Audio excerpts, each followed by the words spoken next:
இவான்னு நினைக்கிறேன் உன் பேரு. வாங்க. இவா சுகன்யா.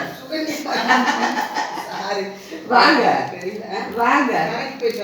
சரி சரி. அவங்க எல்லாம் இனிமேல் தான் வருவாங்க. இன்னைக்கு நைட்டா வந்தாங்க. ஜெயாவை கூட்டிட்டு வந்தான். அவங்க 4 பேர் வண்டியில் வருவாங்க. அவர் சேலத்தில் இருக்கிறாரு. வாங்க. முட்டை வாங்கிட்டு வரேன். சாப்பாடு பருப்பு வேகுது. சரி சரி. அப்புறம் தலைவலி வேற வருமாமா. இப்போதான் ஆவி குடிச்சிட்டு சரி ஒரு ரசம் பருப்பு வச்சு முட்டை ஆம்லேட் போட்டுக்கலான்ட்டு கிளம்புனா மேலே போகணும். சரி. இதுதான் மயில் குட்டியா? ஆமா.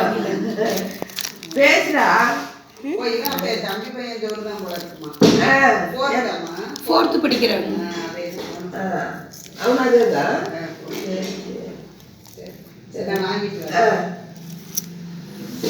ஃப்ரெண்ட்ஸ் அவ்வளோதான். இந்த வீடியோ இப்போவே கட் பண்ணிடுறேன்.